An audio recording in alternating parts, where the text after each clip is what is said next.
Yes, thank you. I had also really big honor to visit Japan, and it was like because I'm newcomer. I'm not nuclear scientist. I'm coming from environmental and business management background. So for me, it was really, really useful to see everything and touch and understand. So I think what you are doing, it's really important for us because people who haven't seen nuclear power plant before, you can see the pictures, you can see the movies, you can read the text, but it's not the same what you get when you see yourself and feel. So yeah, it's really important. Thank you. So I will give you overview from the Fermi Energia point of view because Fermi Energia is a private-owned company, and we would like to build here in Estonia the first small nuclear power plants. And Marili give the overview from the governmental point of view. So for us, maybe one of the important first steps were the siting, because we needed to make the application for the government about the siting where we see that is the best area to start the investigation for the nuclear power plants. So we needed to conduct a lot of studies before because you can't just take the map and say here. So it have to be based on knowledge, based on studies.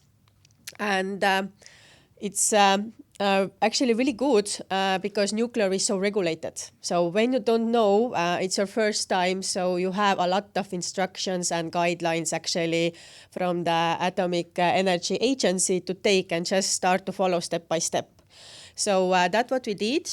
Basically, it's the Atomic Energy Roadmap, and Marili told you already those two parts, NDSP, are our national designated spatial planning. And it's actually really nicely integrated into that roadmap what the Atomic Energy Agency already sees. So we don't do nothing really like differently, we just integrate what we have into roadmap. How we started, we and government, we did it a bit before, government followed, but basically we both following the atom energy guidelines. So we are doing basically same things, just Fermi did it a bit sooner, government later. So we are actually like two steps controlling each other. It's really good. Because then it's really hard to make the mistakes. So that's why I see that the cooperation is really important, that we don't sit like we are doing our own thing and government do their own thing, but we are actually like looking for each other, and when someone made a mistake, then it's really easy to control. So, and yes, the first selection was like overall site survey. So we basically looked all Estonia and try to figure it out, is it any place, theoretically any place where we can build a nuclear power plant. It was really theoretical first. We didn't look the grid connections, we didn't look roads. It was just land, and is it possible to put somewhere the nuclear power plant? That was the first step what we did. And the same, also the government conducted the same study. We took into account quite many guidelines from the Atomic Energy Agency. I will not start to read them through. I think you are familiar with those. But yes, it was really helpful because it basically gives you the road, the theory, and understanding how to select and what to do and what questions you need to ask and what studies you actually need to conduct. After that, we started to select sites because Atom Energy Agency also tell that it's pointless to look all country.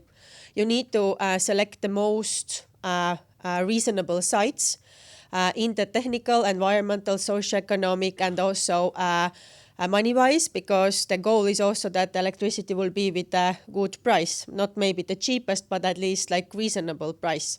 So, and that's why it was important to rank those sites to understand what is reasonable to go and start to study in more deeper, because otherwise it just you are wasting a lot of money and time on the sites what are potential.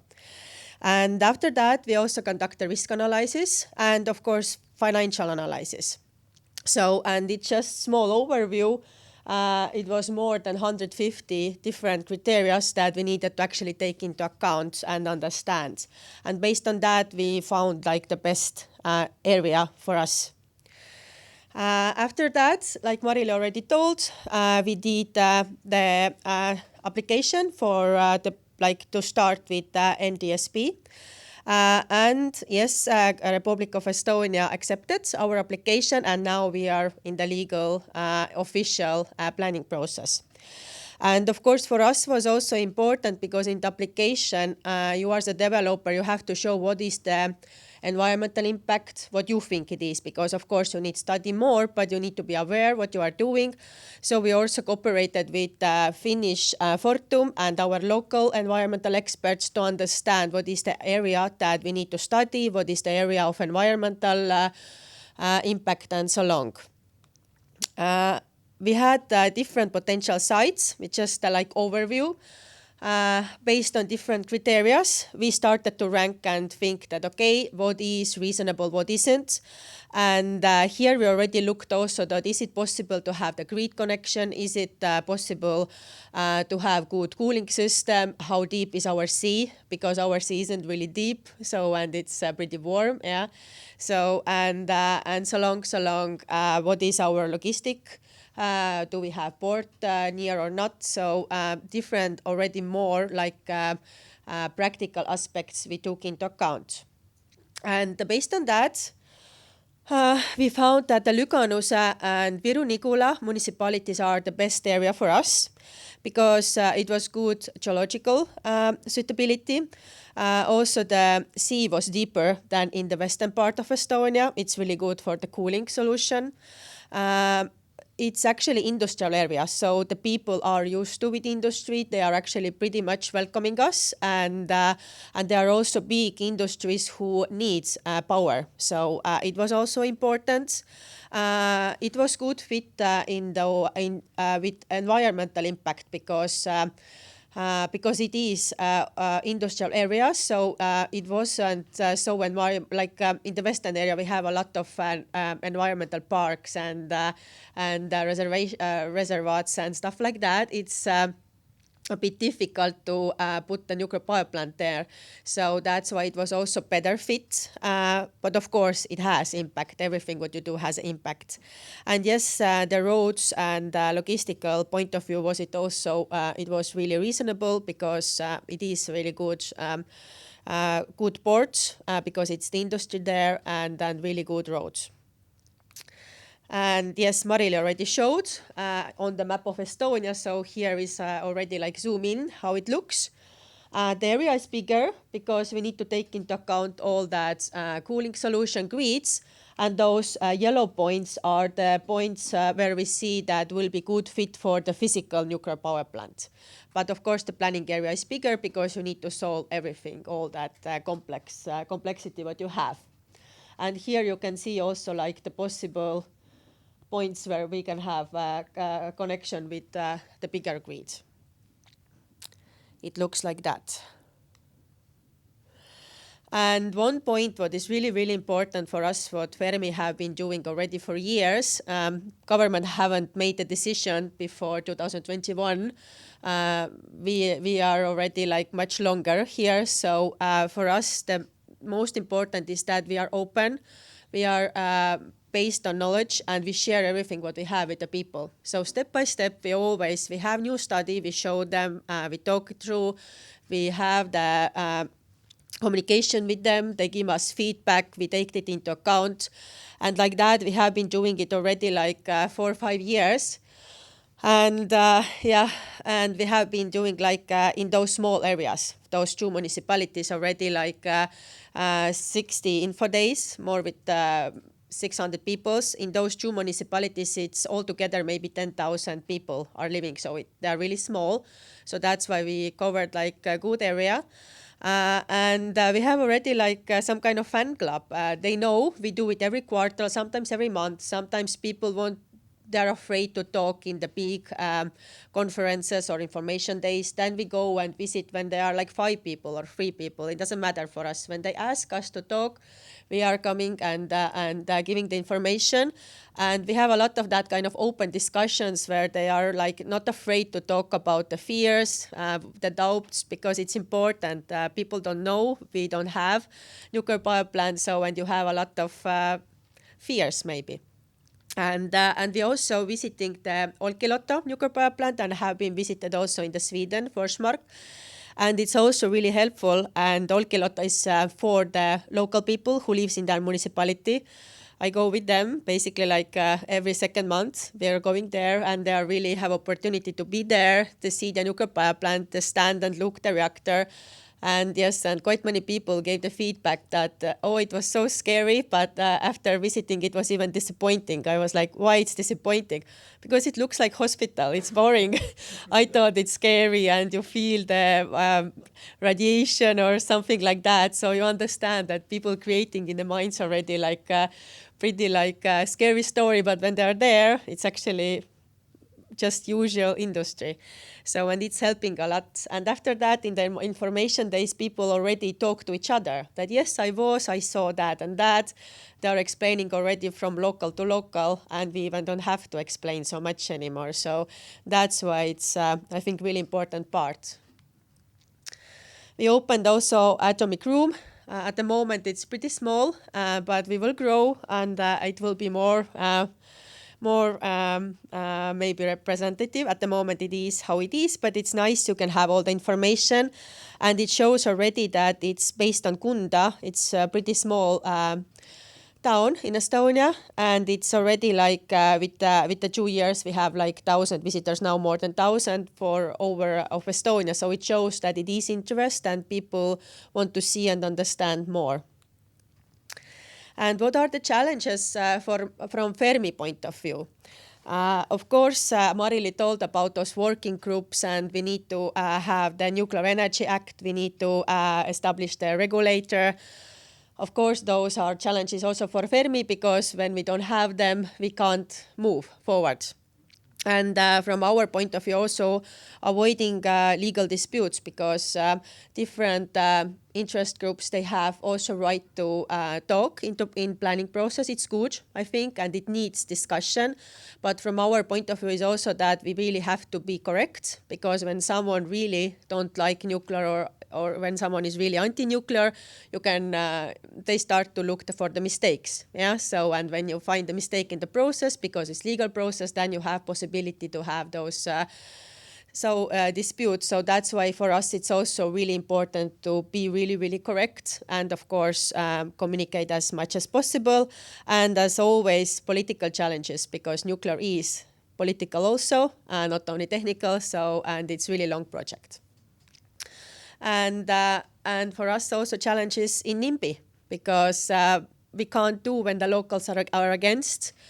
We told also locals that we will not come to force them to have nuclear. When they want us, we will come. When they don't want us, we will not force them.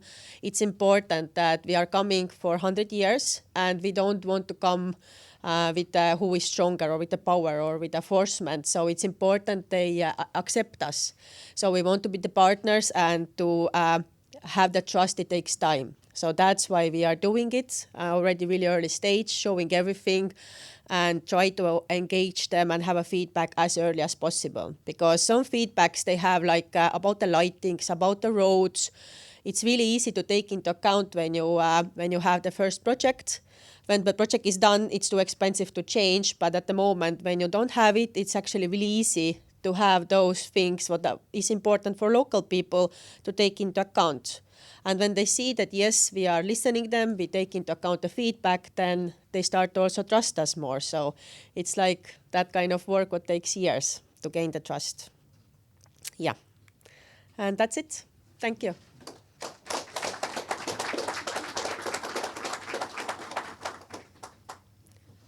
Is there any question from Japan side?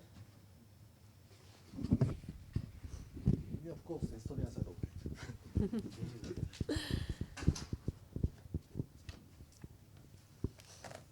Thank you very much, explanation. I'm Tatsu Sakamoto from Hitachi. So in the later slide, you mentioned about the public concern about SMR. So I would like to know if you have some example. What is a special actual their concern on SMR specific? Sorry, again, is it? Yeah, your slide said public has some concern on SMR. Yeah. So compare with a large reactor. Yeah. what is the specific their concern regarding the SMR? Yes, yeah. At the moment, of course, we don't have SMRs to show. Our closest is in the Canada, but it's not ready yet. And people have also that fear that we don't have the technology. Maybe it's dangerous because no one don't have SMR. So at the moment, we can show the big nuclear power plants, but we always explain what is the difference. We always explain it's smaller. We always explain about passive safety system and all those things, but we can't show it at the moment in the physical life because we don't have any real plant ready yet. Yeah, unfortunately, yes. But it's the best what they can see in Olkiluoto. There are 450, so it's like. It's the closest that we can show. Thank you very much. Thank you. Or any other questions? Okay. Oh. So I'm Takashihara from the JICC. So in Japan, the local governor and the local mayor is a key person to proceed with the restarting. So in your countries, who is the key person to approve the nuclear power project? Yes, in Estonia it's a bit difficult because the national designated spatial planning is actually really strategic. So the government has the right to say yes or no, and the local mayor and local people, they have right to say the opinion, but they don't have a right to say yes or no. So it's the governmental part, but we understand that with the nuclear you can't do like that. So that's why we started in the beginning already. And that's why we as Fermi also tell them that when you really don't want us, we don't want to come because we need to live together 100 years. So we don't want to live like the bad family that we hate each other. It's longer than some marriages. So, and that's why they're always engaged in the project. From the local governor, we also ask opinion. They also say what they like, what they don't like. So we try to engage them as much as possible. And understand even government have taken them into working groups. So that's why they are actually engaged, but they don't have the final word, unfortunately, at the moment, because our legislation is different. Okay, thank you. Thank you.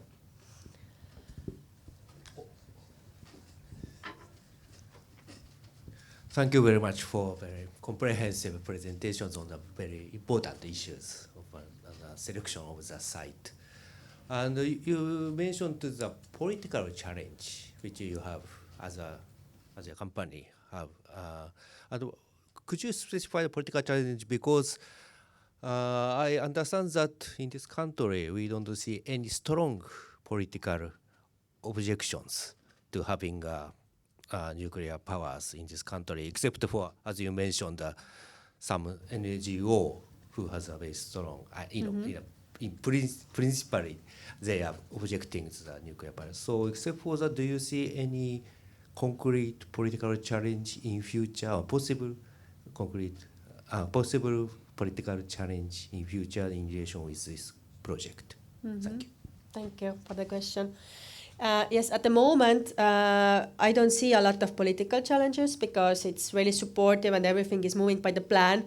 But as I told, nuclear power plant, we plan to be ready 2035. It's really long time. We have quite many different politicians in that time and parties are changing. So that's why we need to always take into account that we are talking with everyone. And I don't know, but it's always as a risk because, of course, there are some parties who don't like nuclear. So you never know what's going to be. We are a democratic country. People select politicians, so we have to be ready for everything. Okay. Thank you. Thank you, Mr. Anderson. Yeah.